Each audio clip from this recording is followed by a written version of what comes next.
Every movie has, you know, like a couple of big action scenes, like 3 or 4, you know. Every scene was like that in our movie.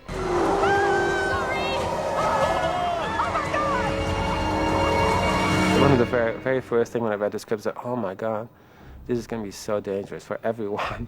Moving vehicles, helicopters, trains, following elevators. I mean, how those actors going to survive that? The planning was really complicated on this picture, not because the stunts alone were dangerous, but because they were complicated and involved all kinds of interaction between the buses and cars and extras, and so the amount of planning that needed to go into it was extraordinary. So pretty much then the other 2 motorcycles, Gary and Holiday, right here. You guys will fall in behind the bus, and you'll stay about 2 to 3 car lengths back, in case they have time to react if there's a problem, right? And you guys will just stay with the bus out to the sides a little bit, but then once again, you guys cut the corner off, pinch it off a little bit, okay? Yep. And just be aware that if the bus gets hung up or anything, when we do that, this first take we won't, but probably the second we will make contact. That, when we do tap that you guys have plenty of room to recover there and nobody gets, there's no problem there. The little toy cars are invaluable to setting up a shot, especially we had some shots where I had, 50 stunt people in cars. And it's one thing to explain it, but when you have a visual reference like that and you can literally go through the moves and you can say, well, John, you're in this car here and you're going to swerve around Gary who's in this car here, it's black and white. Let me explain what you guys do real quick. The bus goes through everything, correct?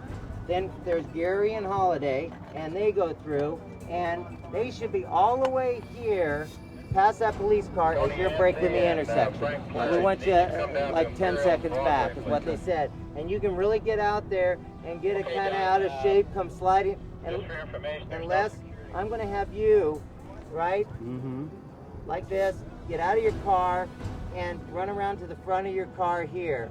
So like you're behind Ronnie's here, and you're going to have to stay heads up, right? Yeah. By doing that and laying it out that way, it allows me to show the stunt people where the cameras will be, where I want their move to take place in relationship to the camera, and also it lets everyone know where the other person is supposed to be and is going to be.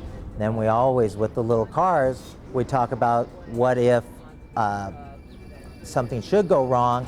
We always want to leave everyone an out. So, when I have the little cars out there and I'm explaining the shot, I always say, now, if this should happen, everybody can go to the left and the car coming at them will go to the right.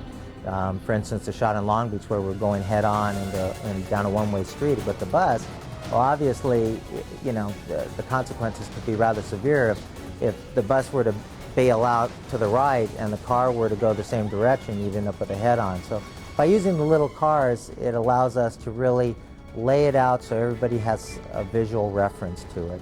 Just exit the shot past the last camera here when you just break into the shot. All right, are there any questions about this at all?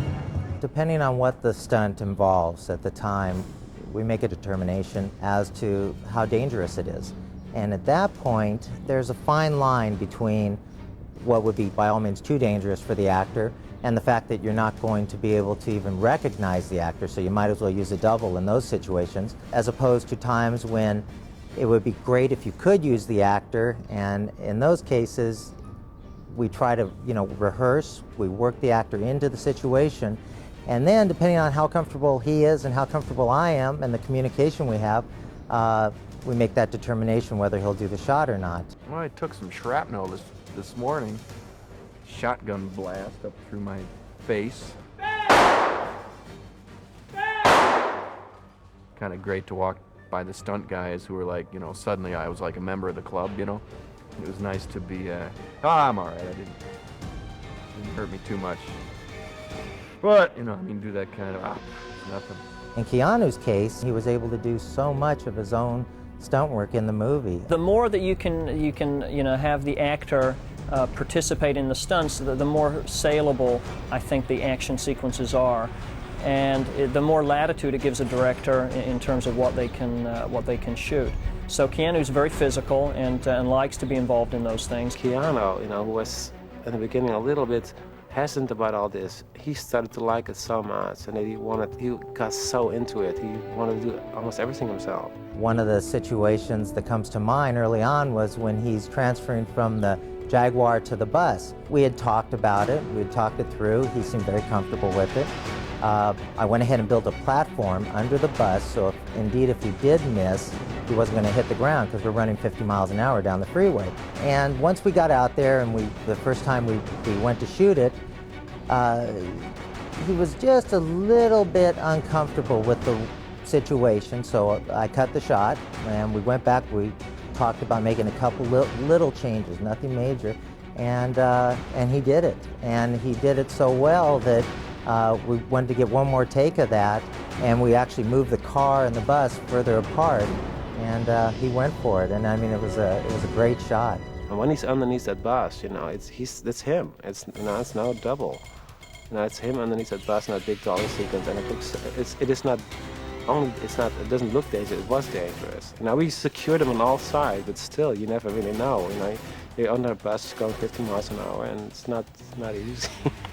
With all stunts like that, we spent weeks rehearsing those things. We'd go ahead, we'd come up with the idea of how we were going to go about filming it, then we'd actually rig the apparatus, and either myself or one of the other stuntmen would begin testing it. And through the testing process, we're able to find out what the danger elements are, what we can do to limit those. Once we started to shoot, we did a couple of shots with the doubles, and then we realized that we really had to put Keanu in there. And he just, there again, it was amazing. His concentration level was there. If he was uncomfortable, he'd tell you. It wasn't an easy spot by any means, being under a bus that's roaring along at 40, 50 miles an hour, and there's always a chance that the bus could blow a tire, something unforeseen could happen. Even though you try to, eliminate all the possible risks, you can't, foresee things like a blown tire taking place. We had a plan in place that how we would pull him out of there in case something, terribly wrong happened, and it worked out real well. In fact, I did, just to test him, I did yank him out of one of the shots just to be sure that he knew that I was there and that we had him at all times. And once we did that, he looked at me and said, what are you doing? And I explained to him that I just wanted to be sure that he knew that at any time he could get out of that. So it worked real well. But he loved it, and then I think that makes this film so real. You feel that it's like you feel all the danger. Not only see it, you feel it as well. Mac, get me out of here! As a stunt coordinator, you have to have a close relationship with the special effects coordinator, because stunts and effects do go hand in hand. And so many times we're entrusting our lives with the special effects people, because we don't rig our own explosions.